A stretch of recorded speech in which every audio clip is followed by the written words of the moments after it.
ভাগবতের মহিমা যত বর্ণন করা যায় ততই কম। ভাগবতের মহিমা তো কোনো সাধারণ নয়। ভগবানের মহিমা, ভগবানের প্রকাশ, তার বর্ণনের সাধারণ জিহ্বা দ্বারা কেউ করতে পারে তা সম্ভব নয়। হ্যাঁ, এতটুকু বুঝে নিতে হবে। বলছে কেউ যদি নিত্য ভাগবত পাঠ করে, নিত্যম মম কথা যত্র তত্র তিষ্ঠন্তি বৈষ্ণবাঃ কলিবায়া নরাস্তে বৈ ये अर्चयन्ति सदा मम। যেখানে নিত্য আমার পাঠ হয়, যেখানে নিত্য ভাগবত হয়, সেখানে কলি কখনো প্রবেশ করে না। আর শুধু তাই নয়, यत्र यत्र चतुर्वक्त्र श्रीमद्भागवतं भवेत् गच्छामि तत्र तत्राहं गौर्यथा सुतवत्सला। একটু ডেপথ লাগবে, ডেপথ।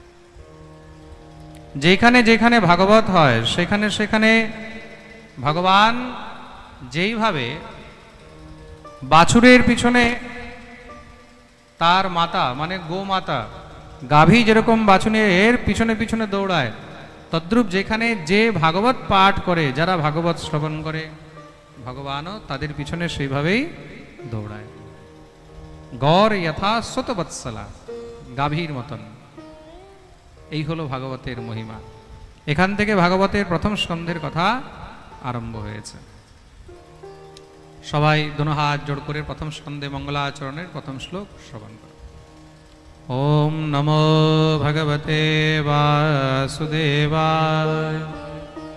জন্মাদ্যস্য যতোऽন্বয়াদিতরতশ্চার্থেষু ভিজ্ঞः स्वराट् तेने ब्रह्महृदाय आदिकवये मुह्यन्ति यत्सूरयो तेजो वारिमृदां यथा विनिमयो यत्र त्रिसर्गो मृषा धाम्ना स्वेन सदा निरस्तकुहकं सत्यं परं धीमहि।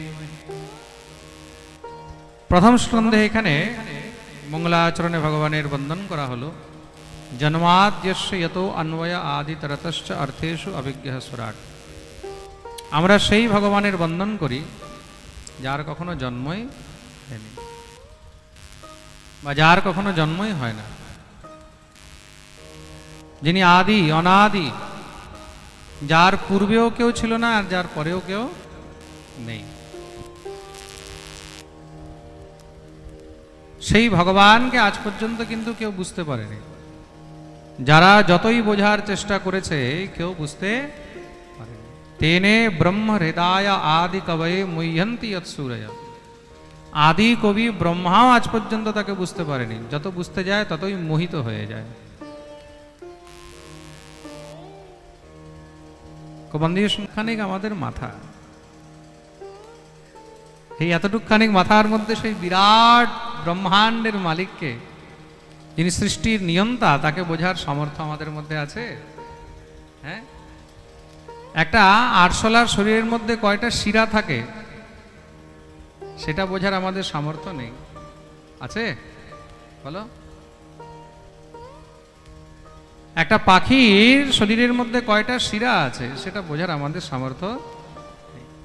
আর সে যে হাজার হাজার পাখিকে সৃষ্টি করেছে, তাদের সঞ্চালন করছে, হাজার হাজার কীট পতঙ্গ, হাজার হাজার লক্ষ লক্ষ কোটি কোটি মানুষ, কোটি কোটি জীব, কোটি কোটি জন্তু, কোটি কোটি পোকা মাকড়, সব তার সৃষ্টির মধ্যে রয়েছে। সে সবাইকে সামলাচ্ছে, তাই তো?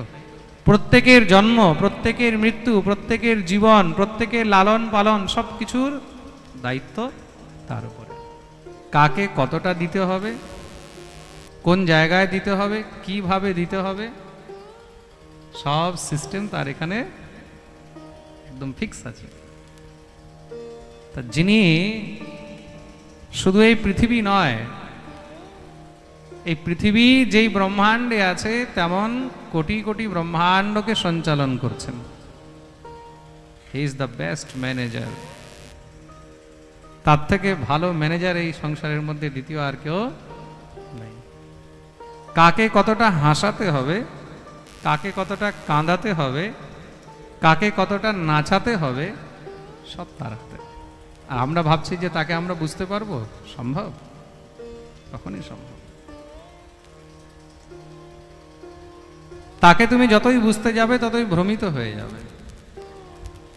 যেরকম রাস্তা দিয়ে যখন আমরা যাই তখন দেখবে অনেক সময় রাস্তার মধ্যে সূর্যের আলো পড়লে তেজো বারি মৃদাম যথা বিনিময়, সূর্যের আলো পড়লে তখন দূর থেকে মনে হবে তার জল পড়ে আছে, রাস্তা ভিজা আছে।